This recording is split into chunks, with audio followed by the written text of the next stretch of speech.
Hello, and today's video tip is all about framing and how to get the subject in the right place within the frame and your camera. As you can see, I've got a reasonable amount of space around me and I look reasonably well placed within the frame. However, if you go too far back, it can be a different story.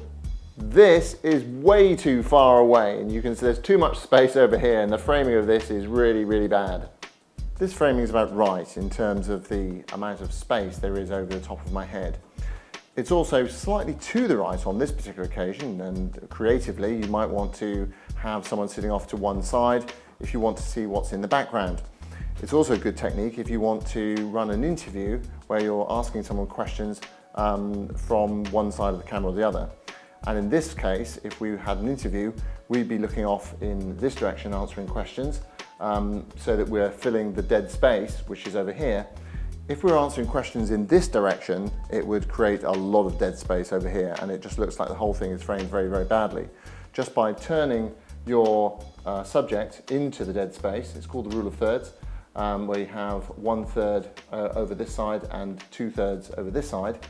Just by using this dead space, by looking into it, you make the space live. And while we're talking about framing, the position of the eye line to the camera is also quite important for the message that you're saying. If the camera is below the person's eye line like this, it looks like the person who you're interviewing is telling you off, rather like this. If the camera is above the person's eye line like this, it puts them into a slightly submissive look, and it's not a particularly good look if you're interviewing the CEO because it looks like they're being told off. Positioning the camera at the person's eye level is a much more natural view.